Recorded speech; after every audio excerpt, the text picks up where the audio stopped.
Hey there, it's the real Jason Duncan. I've got a special announcement for you really quick.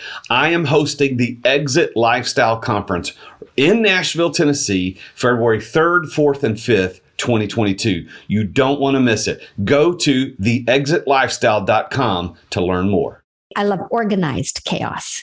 So it's always coming at me, but I deflect it by having really great teams and really great people around me. I do not do business with people that I get heebie-jeebies from or have any thought of there's something going on behind their eyeballs, because I can sniff it a mile away now. And that's really how I cannot express how important it is to surround yourself with the proper people that align with where your values are. It's really, really important. Your network is your net worth. Right. I like that. You got it. Your network of people around you is directly correlated to your net worth. You are the average of the 5 people you hang around with the most, whether that's their financial earning ability, the amount of what they know about the world, what their worldview is. And I love what you just said there, because it reinforces that concept that your network is your net worth. Yes. And you are so right.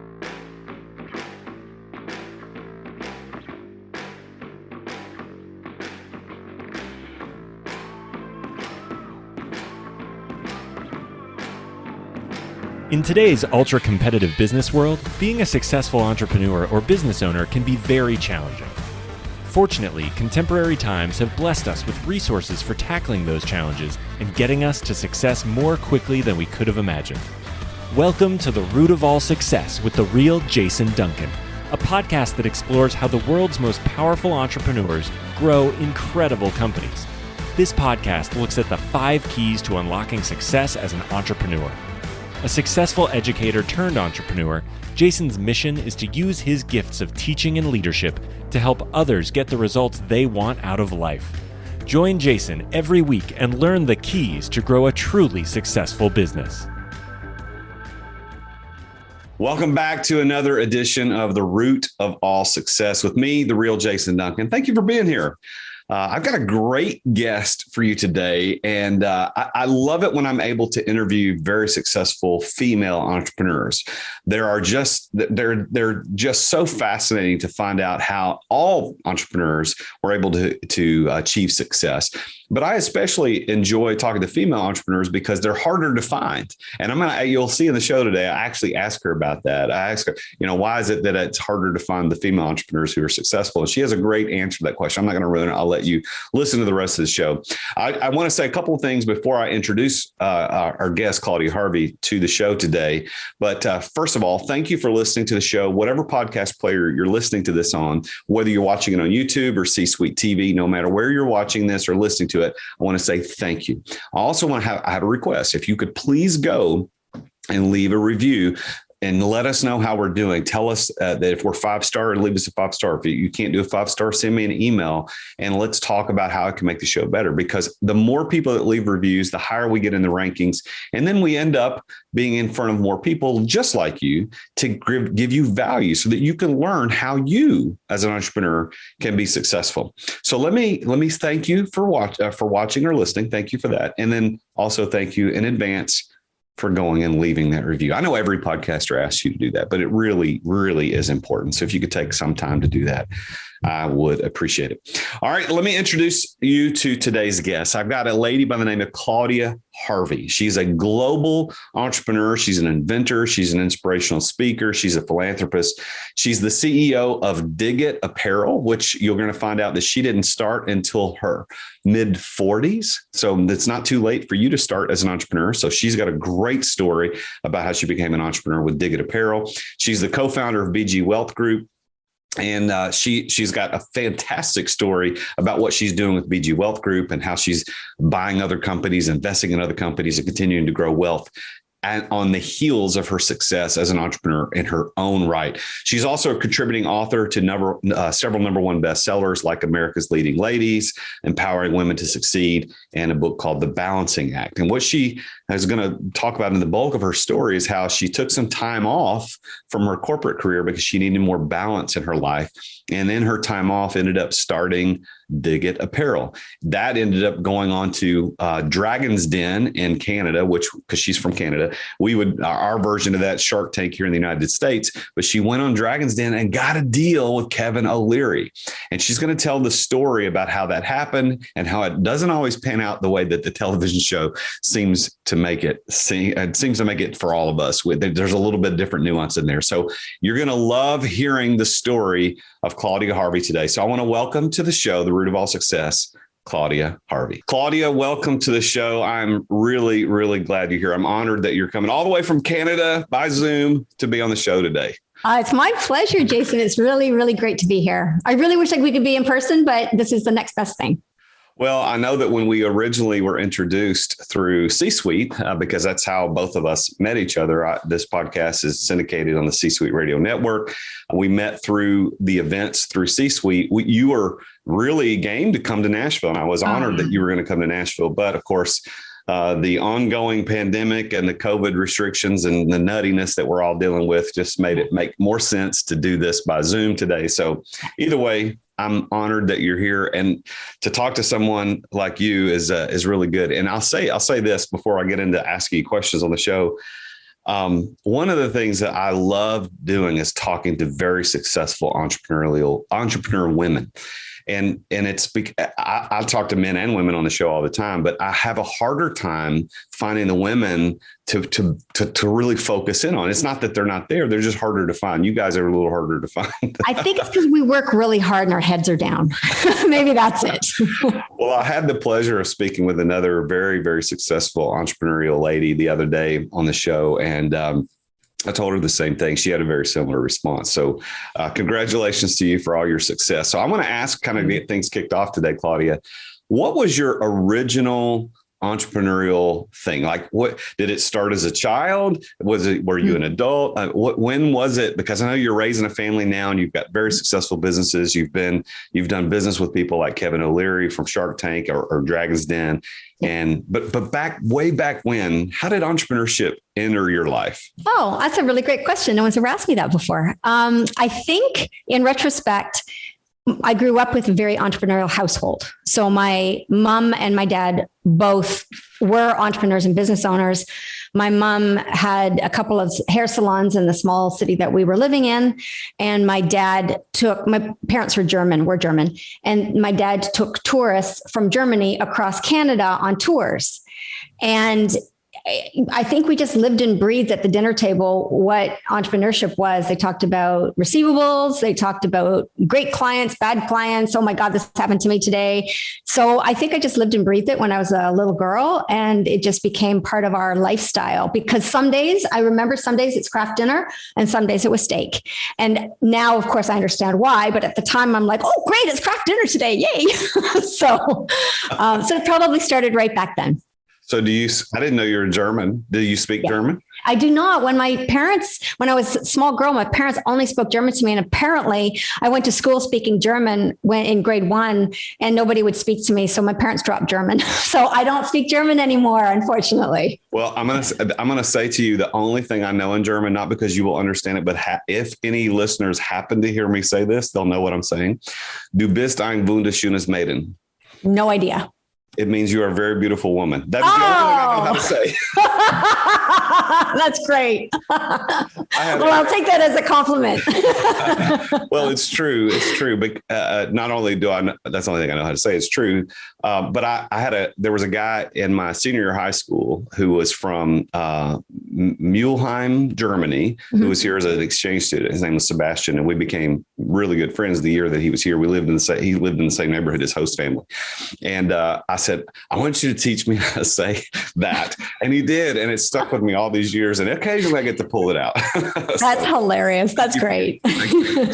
So your parents were entrepreneurs in their own right, hair salons, doing tours. but when did you take that leap or that step into entrepreneurship? Because I think based on what I know about your story is that you really spent a lot of time in the corporate world before you entered entrepreneurship. Is that true? Yes, very true. My parents, even though they were entrepreneurs, they came from the Depression era. So they grew up in the Depression and World War II. My parents have passed away. They passed away over 10 years ago now. So they were older when they had my brother and I. They were in their 40s when they had us. So money was very, very, very important to them. And I grew up thinking that, wanting that, and being trained to want it. And corporate world was where I was pushed to do. It was not, don't do this, don't do that. It's like, go make money. And corporate was where to make money. And even honing that further, being in sales on the outside, customer facing, was where you made money in corporate, because you got the commissions and you've got the compensation that meets you doing a very good job when you're bringing business into the corporate world. So I became a salesperson and worked in the finance and insurance industries. And I did that for years and years until I was really, really tired and really, really stressed and stretched to the limit and not feeling I was raising 3 kids and not feeling I was doing anything really well because I was too stretched, too thin. So it was, long story short, it was only when I was 44 did I actually become an entrepreneur and take that step to leaving the corporate world and becoming an entrepreneur. So like last year. Oh yeah. Yeah, it's been a couple of years. I'll say 2. So listen, I didn't know that obviously about your story, but I think what that is an encouragement to the listeners and the viewers to know that you don't have to get started early. There are people who get started much, much later in life. You spent a couple of decades in the corporate world before you entered entrepreneurship and have been wildly successful. And I think about the things I see on Instagram or LinkedIn where it talks about, I think it was Colonel Sanders who didn't start KFC until he was in his 80s. And there's the actor, I can't remember his name. Who's the guy that played in Star Wars, Chewbacca and Han Solo? Yeah, right. I don't know the actor's name, but I know who you're talking about. Didn't he start later? I don't know. But there are a lot of people who've been very successful in their own respective fields who started later in life. And I think that your story is really encouraging for people that are listening to go, well, I'm 40, 44, 45. I haven't started anything yet. What can I do? I actually had a guy I was talking to not too long ago who I don't know how old he is. I'm going to guess probably mid to late 50s. And he was thinking, he's corporate guy. And he's like, I want to start a business, but I think I'm too late. I said, no, you're not. You're not too late. So was Dig Apparel, was that your first business thing? Yeah, it was the first step into the entrepreneurship world. And I didn't announce to the world that I had started Dig. So my children... So I left the corporate world not to start business. I left the corporate world to find balance in my life. And I assumed when I left corporate that I would just, regroup for 6 months, take a break, and then find a corporate job that was more suitable to my lifestyle, which had 3 kids, and not be as stressed and probably just, I was probably burnt out. So in that gap, that's when I started Dig. And it was created from an idea of a barbecue on a Labor Day weekend and over beers. And my business partner at the time and I created Dig because of the need for us in the marketplace. And fast forward 18 months, I didn't tell anybody I started Dig because people would be like, Dig, for the listeners, Dig is a company that started nail protective glove for women. So it protects manicures in the garden, and we have an industrial design patent with a pillow top protector. I won't give that finger, pillow top protector in the patent in the fingertip. And that was the defining feature. And it was because I loved being in the garden, and my business partner at the time loved being in the garden, and we would be destroying our hands going back to work on Mondays. And it was a aha idea. It's like, they should create that. And then I was not working. I was with my kids. So I said, well, why don't we create that? So in between drop off and pick up between kids going to school, I created Dig. and I created the infrastructure of Dig It, the website, like all of that, everything. But I did not tell anybody because I have a pair of gloves here. So I'm going to show them. This is what Dig It looks like. My very first glove. So inside is a pillow top protector inside each fingertip. And I didn't want people to say, you left your corporate world, you left your job to sew gloves in your living room. Like what? And that's exactly not what I was doing. So Dig It Apparel, you doing it on the sly, kind of in the background, but it was successful in spite of the fact that you were telling everybody about it. You were doing this on your own, kind of nobody knows what's going on. How did you get introduced to Kevin O'Leary? Because isn't that part of the story? Yeah, that was the leap of me telling people that I was actually an entrepreneur. That's when I started labeling myself as an entrepreneur, because 18 months, it took about a year to part-time to create the business, create the actual glove, 5 focus groups with women. We took our time, right? There was no hurry to do it. And so we took our time and made sure we did it right, created the website, shopping cart, the trademarked, all that. We did it right because I knew how to do that because of my business experience. And my business partner at the time said we should go on Dragon's Den, which was the #1 show in Canada, which is your equivalent Shark Tank. And Kevin O'Leary, for some people who don't know, is Canadian. He actually started on Dragon's Den. So we were 6 weeks into the launch of our business, and we had, I think, $12,000 in sales, and that's it, when we actually went on stage in front of the dragons. And that's how I met Kevin O'Leary, with standing in front of him, pitching my product and my glove. Wow. So, and all the people that I've interviewed on this show, I have not interviewed anybody who's been on Shark Tank, or Dragon's Den. Yeah. That's cool. I knew that that was part of the story, but I didn't really know that you were actually live in front of him. So tell me about that experience. What was that like when they reached out to you, or did you reach out to them and said, "Hey, I want to be on the show"? How did it originate? Back in that time, and that's about 10 years ago now, there's a cattle call for anybody that has an idea to pitch, and you pitch to the producers of the show. You don't pitch in any way to the talent, to the sharks or the dragons. You have to get past a certain number of hurdles first, and they pick you because you have a good business idea or your entertainment. So it's like, my business partner pitched the idea to the producers because I was quite hesitant, because being on a show like that, you can be decimated in front of national TV. And reputation means a lot to anybody. So I was very hesitant. So she pitched to the producers. We got through the hurdle when she called me and she said, "We're going on Dragon's Den." And I'm like, okay, one question, are we entertainment or are we actually a viable company? So it was, yeah. So it was a surreal time in life. It was great. So you actually get on the television show, and you're standing there in front of the dragons, or as we would refer to them, the sharks. So and the dragons or the sharks, you're standing in front of them and you do your pitch. So did you end up getting a deal live on the show, or was it kind of after the fact? What happened there? Yeah, we did get a deal. What aired was 9 months later. So we taped on stage. We knew we had the deal, but we couldn't tell anybody that we had the deal. So this was still in the time that I didn't even tell people I had a business. Wow. So I was very, very quiet. And when we knew that we had the deal, because we got the deal on stage, but we didn't even know when we were going to air. So it was 9 months later we aired. And through that process, the legal process happens. So the due diligence happens and the lawyers talk, and then we create the shareholder agreement and all of that. So we did a deal with Kevin on stage, and it was aired. That deal was aired, but that's not actually what the deal was post Dragon's Den.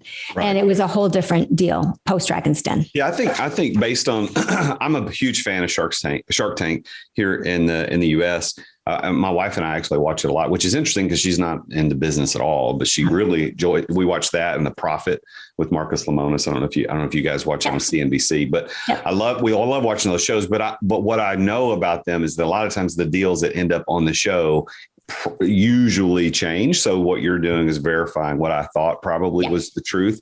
So Kevin O'Leary is or was a business partner in Dig It? Yeah. He started in 2010 with us. I guess, 2010, we signed the deal. And then Dig It bought him out in 2015.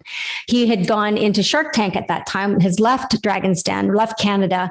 And the reason that a lot of people go on to a show like that is for the publicity, of course. So we didn't see a lot of Kevin over the years. And, he's off doing his thing, and that's great, but we were able to use his name. So at that point in time, at 2015, he was never coming back to Canada. He was never coming back to Dragon's Den. We would never be able to get aired back on Dragon's Den and, the success stories, because he was gone. The talent was gone. So amicably, we separated. He stayed down in the United States, and I then sold his shares to my current business partner, and he then bought the first business partner out. So there's been some shuffling going around with partnerships, which is great. That's also part of growing a business. That's right. Now, Dig It's not the only thing you've got. You've got BG Wealth Group that you're part of now. So what does BG Wealth Group do? BG Wealth Group is BG stands for Beyond Growth, and I consider us a miniature Berkshire Hathaway. Speaking of people creating businesses later in life, Warren Buffett only started Berkshire Hathaway post 58. And I consider us a small Berkshire Hathaway because we have interests in, obviously, Dig It is a sister company of BG Wealth Group. We have real estate holdings. We have restaurant holdings, franchisees, and a lot of the McDonald's model is how we build our wealth in the restaurants, because we buy the land and then we put the restaurants in and put the franchisees in. All of that has been created since 2018. So I started in Dig It. Kevin left. Craig Duncan, my business partner, came in. And then he asked me to join him in his company, which was Blackthorn Group at the time. And we rebranded to BG Wealth Group. And that small company has gone in a very big way. Wow. So this late bloomer entrepreneur, Claudia Harvey, starts at 44 and does it kind of on the slide back behind the scenes, spends a couple of 18, 24 months dealing with that, ends up with a billionaire business partner, and launches a brand around a pretty cool idea. And I would encourage people to go to your website for Dig It. What is the website, by the way? I want to make sure I get it right. Yeah, it's digitapparel.com. So DIGIT apparel.com. All right. So the gloves are pretty cool. You wear the gloves, you can dig around in the dirt and not screw up your nails. I know I'm always concerned about that. But that, and then you take that and you go into a whole new thing of wealth, building wealth. So what is it that you at BG Wealth are focused on? Is it taking other investors and doing a return for people, or is it just an internal, this is what we do to make wealth? A bit of both. In fact, the business model of BG Wealth Group is really rinse and repeat, finding a successful business model and then doing it well, tweaking it, and then repeating that business model. So Craig had started in real estate holdings in Detroit when Detroit was bankrupt, and he bought property very, very low cost, and that property value has increased significantly. We've taken that business model and replicated in a small city up here in Canada called Owen Sound, which is poised as well for amazing growth because of some government funding that's in that region. So we did it as well. And then buying into other people's businesses. So we bought the first pizzeria that it's called Village Pizzeria, and we're rebranding to Flame and Bricks Pizzeria, but we only bought one, also in small town Canada. And we bought it in December 2020, and we're now 11 months later. So we're in November as we're chatting here, and we now have 7 locations. And we've also started Coach's Burger Joint as well. And so we now have 2 franchise businesses. And then Dig It. This is really cool. Can I tell you something really cool that I'm quite proud of? Please. Okay. So Dig It pitched on Dragon's Den in 2009, and we pitched to billionaires, and these people are successful. In 2020, Dig It bought a company. So the pitcher became the investor, and we bought a company called Sun Care, and we launched a product internationally that they had, which is also a patent product. So I felt very proud about that personally, because over the course of years, I learned from the best. Like I learned from Kevin O'Leary. I watched how he worked, and I partnered with Craig and watched how he worked. So surrounding yourself with amazing people to then advance where opportunities lie was great. So buying sun care was really cool. It was really cool. It felt so satisfying. Well, I'm really intrigued, and I want to ask you some questions about the pizza place, for example. So you've got a very successful company in Dig that's selling apparel and gloves. You just revealed that you've got the sun care, which I remember looking that up. It's a really cool little invention about knowing when your sunblock is still working or not, right? That's what that is, which I think is very interesting. What's the website there so people can go take a look? It's spotmyuv.com. Yeah, Spot My UV. It's pretty interesting because you can put this little sticker on there or this little thing, and it tells you when your UV protection is faded and you need to reapply, which I think is really cool. So you got those two successful companies. You got BG Wealth. But when BG Wealth, as it's going, part of what you're doing is you're buying these other businesses. Mm-hmm. So my question is, so when you go and you don't reveal anything you're not able to share, but when you bought the pizza place, who's running that? Because you're very successful and you got other irons and other fires. How do you manage the time and balance the time and say, okay, I'm going to buy a pizza place a year ago and now I got 7. Who manages that and does the rebranding and make sure the managers are trained and the food prep is done correctly? Who's doing all that? Yeah, not me. Trust me. I burn water when I boil it. So it's not me. It's the rinse and repeat and making sure that you have teams in every business that you're creating that already know the business.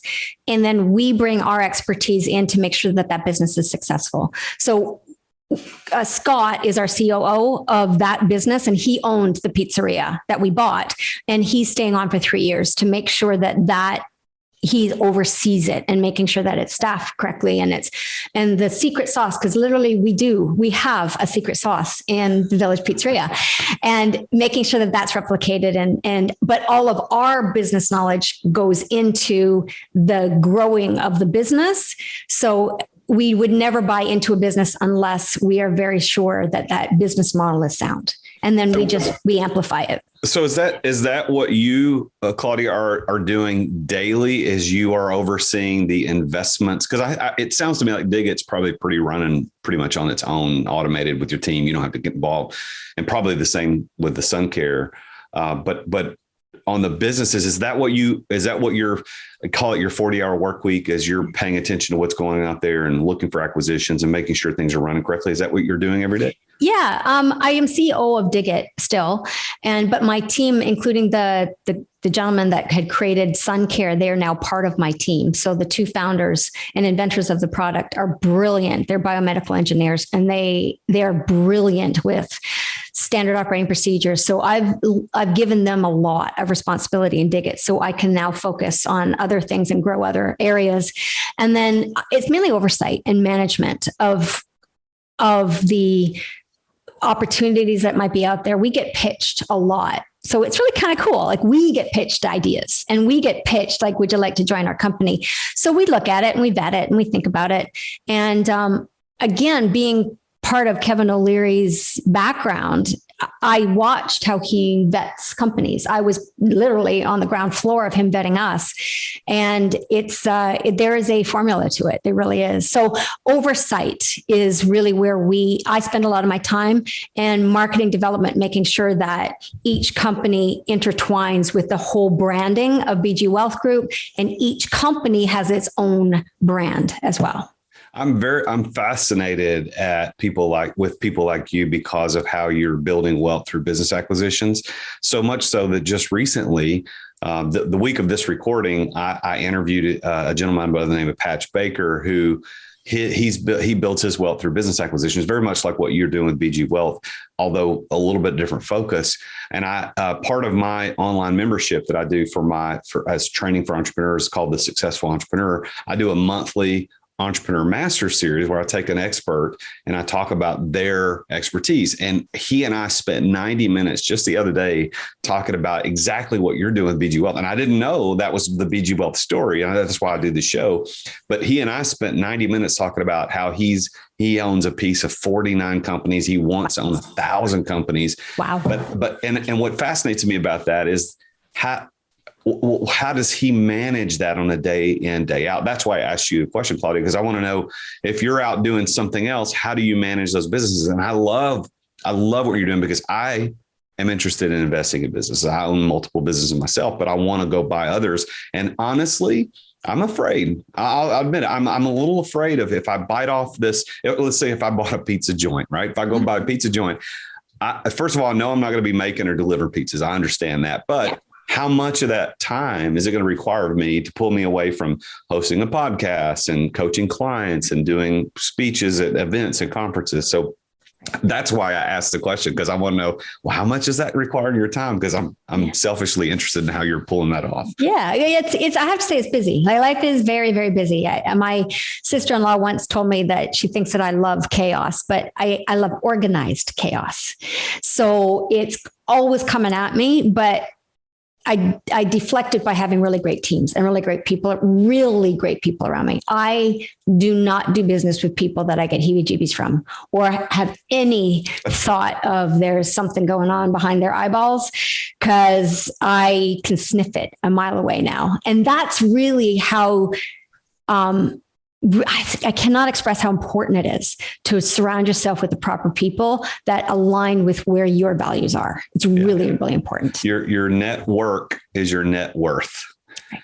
I like that. You got it. Your network of people around you is directly correlated to your net worth. You are the average of the 5 people you hang around with the most, whether that's their financial earning ability, the amount of what they know about the world, what their worldview is. And I love what you just said there, because it reinforces that concept that your network is your net worth. Yes. And you are so right. I have a question for you. Sure. A very specific question. So this is the show is called The Root of All Success. And so I want to get down to the root of your success. So first of all, how would you define that word success? I love that question. Success to me has changed over time. As I mentioned at the beginning part of our chat, success used to be money, money, money, money, building money. And money was a be all and end all in my family's life to their success, not my success. And my definition of success has changed significantly over time. When I left my corporate world, I was making a lot of money. Like I was commission sales and I'm good at sales. Like I have to say I honed it. It was really what I did very well. So giving up that compensation obviously was redefining my definition of success. And I wanted to be more present with my young family. And that was really, really important to me. I figured if I had 3 kids and I'm not there and a nanny's raising them, that's not a good model. That wasn't my value system. So I was shifting my definition of success. And I have 3 words. Would you like to hear them? Please. Three words that define my success.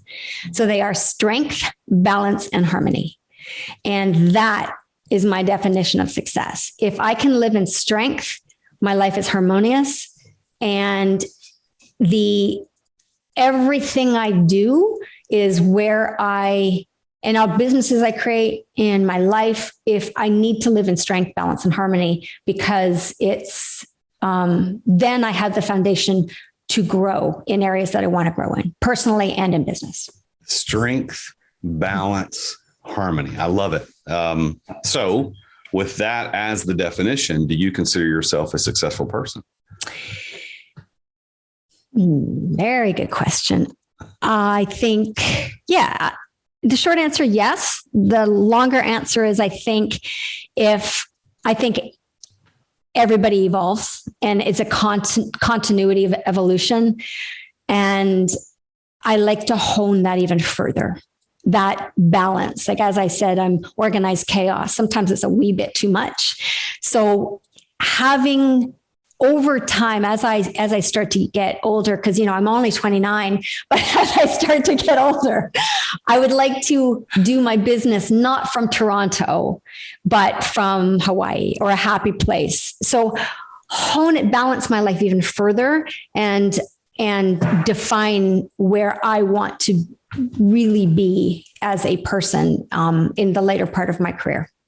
Well, I appreciate the transparency, and I ask that question of every guest on the show, and it's probably a 50-50 where I get people that immediately go, absolutely 100% I'm successful. And then other people, they do what you did. They take a moment like, yeah, I am. And then there's more to it. So I think both come from the same place. Other people just have thought about it a little bit more fully, but I think that you are a successful person, at least from the outside looking in, which is why I invited you to be on this show to begin with. Well, let me share with you now as we kind of move into the back end of the show.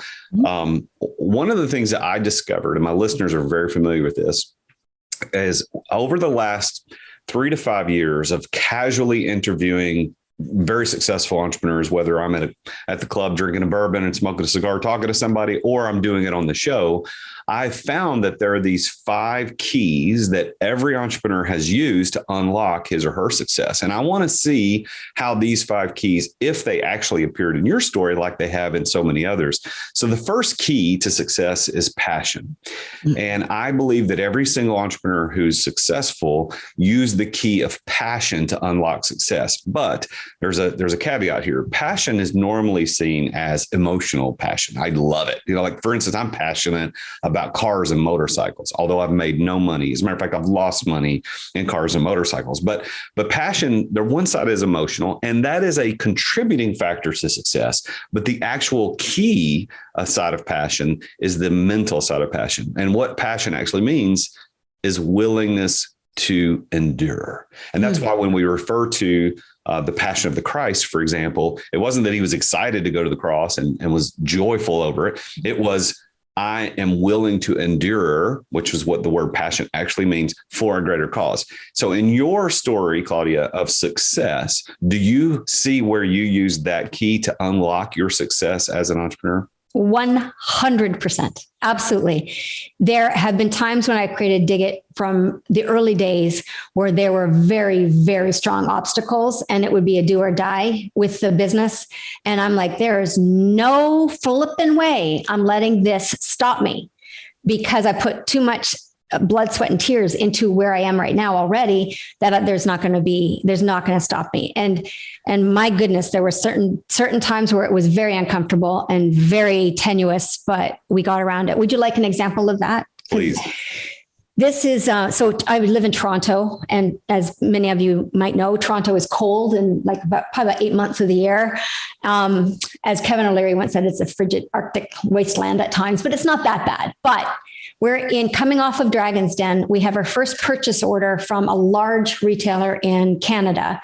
We receive our gloves from what was our manufacturer at the time. And I opened the boxes, and we have $30,000 worth of product. $30,000 to me at that point is 2010 is a lot of money, because that would equate to bringing in about $100,000, give or take. Right. So we opened the boxes. I opened the boxes in my warehouse in February, which is not heated. Look at all of these gloves and say 60% of them are not sellable. And I'm like, the fingers were off, the sewing was off. I was like, after I threw up on the floor, which I didn't, but it hit my gut like a ton of bricks. In order to meet this purchase order and requirement, which will then catapult the company further, it's the very first mass retailer, we had to go through 20,000 units of gloves, and which means 40,000 pieces separated out, match a right hand to a left hand to see what works, retag them, and get them out the door within 6 weeks. And then fired the manufacturer and find another manufacturer to keep the company live. And it is in the middle of February. I brought in people into this warehouse that I couldn't afford. And we sat for a month in an unheated warehouse with space heaters and in our down coats, retagging gloves, getting them out the door. And we got them out the door, and we met our purchase order, and we paid for the purchase order, and we paid for everything, but we were $1,000 away from bankruptcy. This is coming off of Dragon's Den. And I was not going to let this manufacturer that was run by this big bombastic man tell me it's sellable. I'm like, crap, it's not sellable, dude. So I'm not, first of all, bye-bye, you're fired. And secondly, I'm not going to let you stop me. And that was very hard because I was really cold. It was a hard month. That's such a great story. And I know that entrepreneurs who have achieved success, listen to the show, have similar stories because we've all suffered or endured through some terrible things where we're cleaning things up that shouldn't need to be cleaned up because other people didn't do their jobs. And I love that you've got that passion to push through and to endure because there's a greater thing on the backside of that.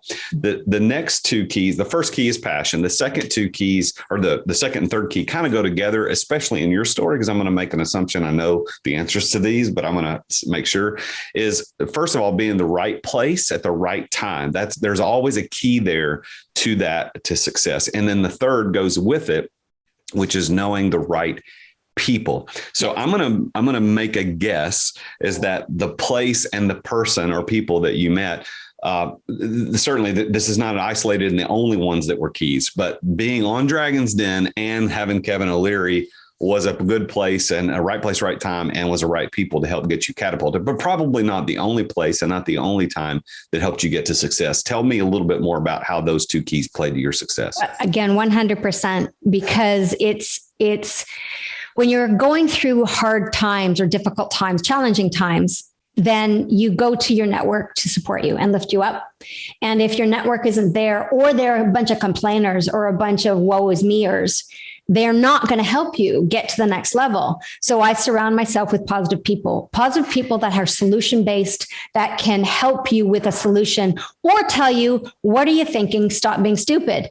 And you have their values and their background and their experience that you actually listen to them. They're not telling you something that is what you want to hear, is something that you need to hear. And I surround myself with those type of people. And I hopefully am that to other people as well.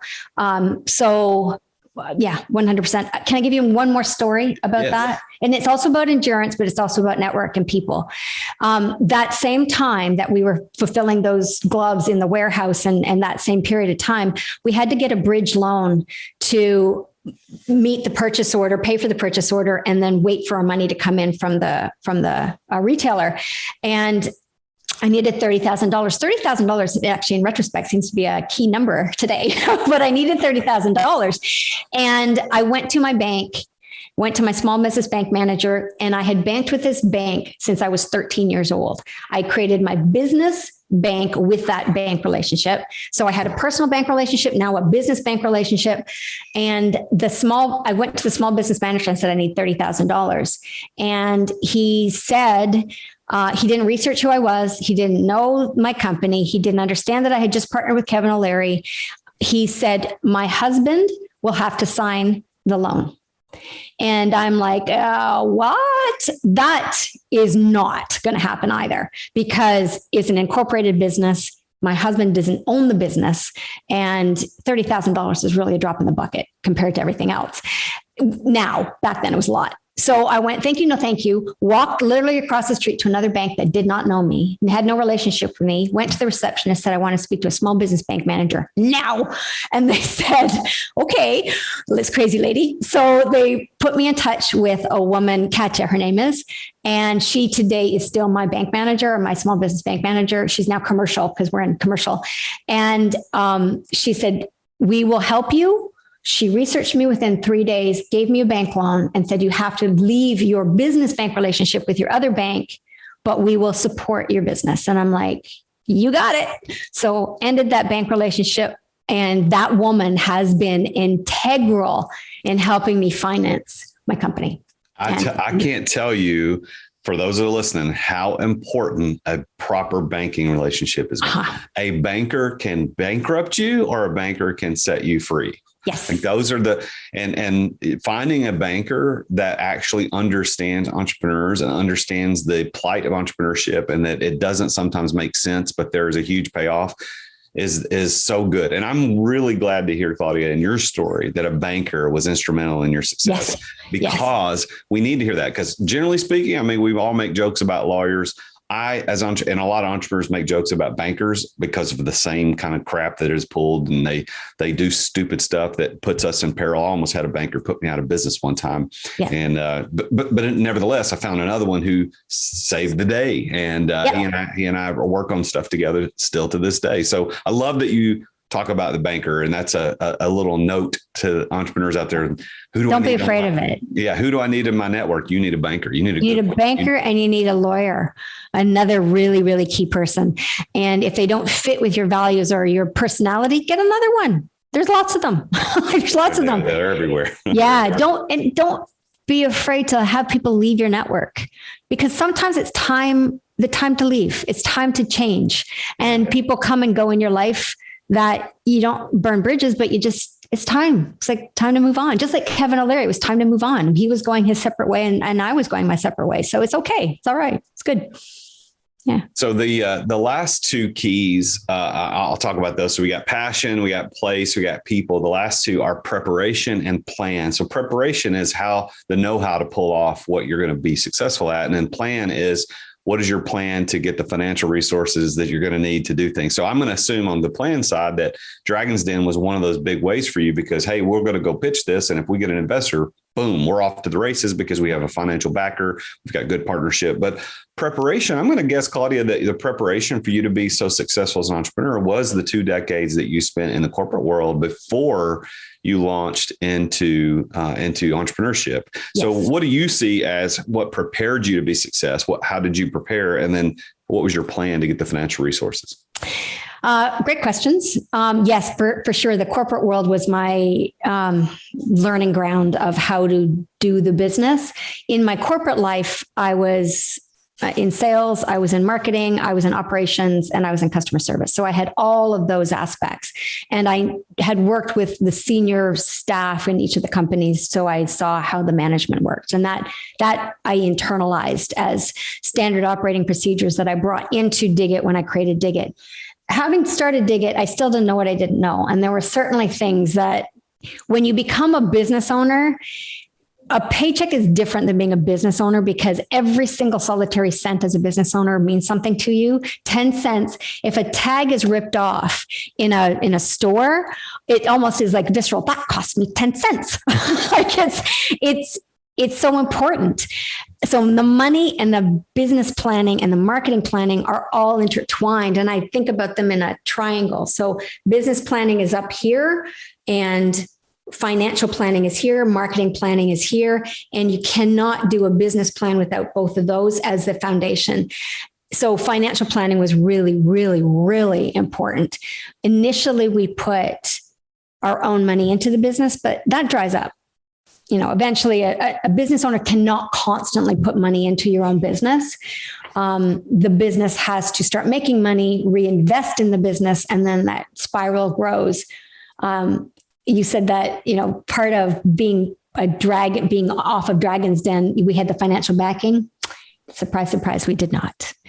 That the coming off of Dragon's Den on air is we received $50,000, but that is not what happened. We got a line of credit at an astronomical interest rate that we never took, but we were able to use his name in marketing.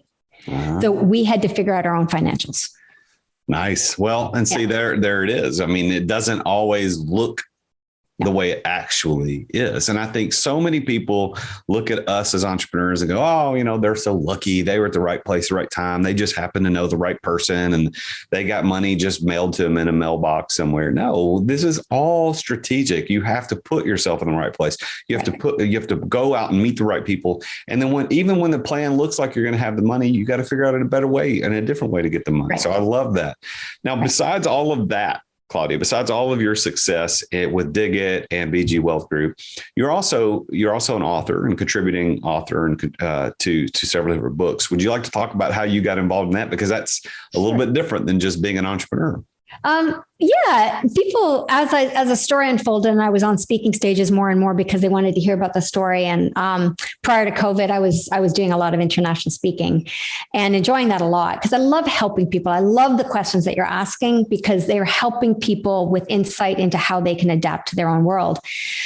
So I was invited to participate in a number of books as writing a chapter. And initially, my very first chapter that became an international bestseller was in Empowering Women to Succeed. So I wrote a chapter in there, and I thought, I don't need to do this because I'm not a writer.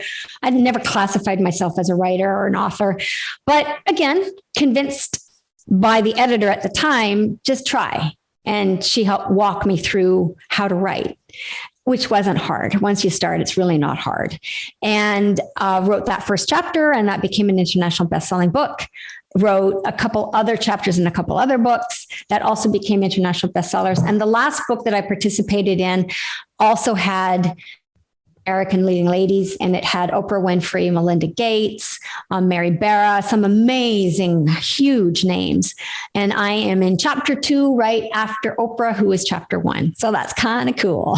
Nice. And you've been on stage with some pretty amazing people too, like Tony Robbins and Mark Victor Hansen, Bill Walsh, Pitbull, and some others. How did you end up on stage with those folks? Just networking as well. Bill Walsh is a really great connection that I made probably back in 2013. And he is hugely connected to a lot of people. And he was my mentor when it came to speaking. And then he introduced me to opportunities and speaking and stages and different things. And I learned a lot from him as well. And then I learned a lot from a woman named Cindy Ashton. Cindy is on Broadway, and she's an actress and a singer. So I started to hone my craft as almost like an actor on stage, but not. It's just owning the stage and owning the presence and making sure that it's amplified as well. Amplified is a word I love, because you take an idea or you take a concept or you take an action and you amplify it. And I like that. That's my life. Strength, balance, and harmony. That's the keys to success for you. That's how you define success. So now, as we finish the show up, I want to ask you to give some advice. So we've got people listening to the show, watching the show on YouTube, wherever they watch it. They are just starting out as entrepreneurs. They haven't reached the success that people like you have yet. They haven't been there yet. So what would you say to them? What would you say? Hey, this is my piece of advice as a very successful entrepreneur. This is what I want to tell you as someone who has not yet started their entrepreneurial journey. I got so much pieces of advice. How much time do we have? I think the number one piece of advice is surround yourself with positive people. People that you can rely on, that can give you honest, real answers. Keep the naysayers at bay and research your idea or your concept very thoroughly before you enter it. Therefore, when you do tell somebody about it, they're not going to go, what? They're going to go, wow, that's really cool, because you have verified your idea before you spend a lot of money to launch it. Well, I think that's great advice. And then I would think that another piece of advice that's insinuated by your story is that it's never too late to start. It's never too late to start. It's easy for me to say.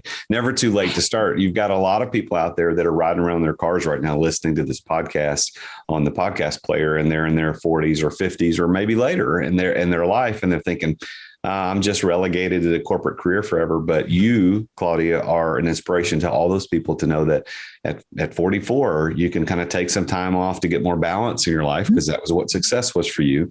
And through just having good conversations and running ideas past each other, you decide to start a company that ends up being an international success, buying another company, international success, starting a wealth group that has now having international success across borders, right? Canada and the United States. And so I applaud you for your success. I'm very honored to have you on the show. It's been a great time talking with you. I wish we could have done it in Nashville here live and in person, but I'm still glad that we got to talk. So I'm going to give you the last word. Is there anything else you want to say to the audience, or how they can get in touch with you? Have anything you want to finish up with?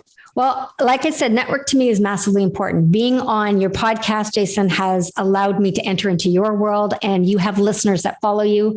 So I will say I am now in your network. Your listeners are in your network, so people can reach me, and I'm putting it out there. People can reach me if they need any assistance or any advice.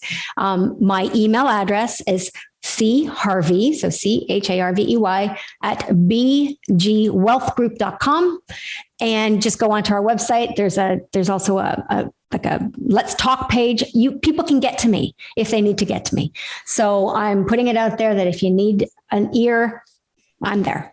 Harvey at bgwealthgroup.com. So you can go take a look her up and go back and listen to the show again, hear all the details about her dig at apparel and about the other things we've talked about today. BG Wealth Group, I think, is really interesting to me too. I want to go take a deeper look at that. But Claudia, it's been an honor having you on the show. Thank you for visiting with me today on The Root of All Success. I appreciate it very much. Oh, it's been a pleasure, Jason. And that time went so fast. So it's been a pleasure. Thanks so much. All right. Thank you. Well, there you have it. Another very successful entrepreneur, this time a female entrepreneur. I love talking to female entrepreneurs who are successful about how she unlocked success. And just like every single time we talk about on the show, it's these same 5 keys to success of passion, being in the right place at the right time, knowing the right people, having the right preparation, having the right plan. Those 5 keys, just like they unlocked it for dozens and dozens of other people I've interviewed on the show, they unlocked it for her too. And what I think is cool about her story is that she did it, late in life is not the right term because 44 is not old, but later in her career to start a company. And not only did she start that company, but went on to acquire another company and then start another company. And it was fascinating to hear her talk about that story. I want you to think about where you are in your life. Use those words of balance, strength, and harmony that she talked about in success. If you don't have that, what can you do to get there? One of the things that we talked about in the show today was my membership program called The Successful Entrepreneur. And I want to invite you as a listener to join this online learning community. In the Successful Entrepreneur online learning community, it's only $55 a month to get access to live coaching and training with me almost on a weekly basis. I do an Ask Jason Live Q&A once a month where you can log in and ask me any question you want about entrepreneurship, like getting me as your personal business coach. There's also a training that I do every week or two called Success Lectures, where I spend an hour just digging into a topic. One of the topics I've got coming up very soon, which will be in the past after you listen to this show, I'm going to be talking about how millionaires focus their time and manage their time. And because there's some certain tricks that I've learned over the years on how people who are millionaires actually do this. And I will share those types of trainings with you as part of the online learning community. And then the thing that I actually talked about on the show today is I do an Entrepreneur Masters series where I bring in an entrepreneur once a month and we spend 90 minutes talking about his or her unique skill set and how we can use that and tap into that skill set to better our lives as an entrepreneur. You get all of that for only $55 a month, but there's more. You also get 20% off all online courses that I provide through Results University. You get 10% off any of the cohorts that I lead in the group coaching, where I do live group coaching every 90 days with a group of entrepreneurs. You get 10% on that. You get access to the online forums and communication channels. There's tons of value, and it's only $55 a month. If you could hire a coach, a very successful coach, for $55 a month, why would you not do that? So go to therealjasonduncan.com/TSE, as in the successful entrepreneur. Go to therealjasonduncan.com/TSE. Sign up today. I know you're going to love it. It's going to provide tons of value. And if you need anything from me, just reach out to me through my website. Well, thank you for listening today. I truly appreciate it. I will see you next time when I talk with yet another very successful entrepreneur about his or her journey to success. Until then, I'm the real Jason Duncan, and Jesus is King. Thank you for listening to another edition of The Root of All Success with the real Jason Duncan. If you've enjoyed this week's episode, we invite you to visit therootofallsuccess.com to access the show notes and other helpful resources. Take charge of your business. Grow it from great to incredible. Join us again next time here on The Root of All Success. This podcast is a part of the C-Suite Radio Network. For more top business podcasts, visit c-suiteradio.com.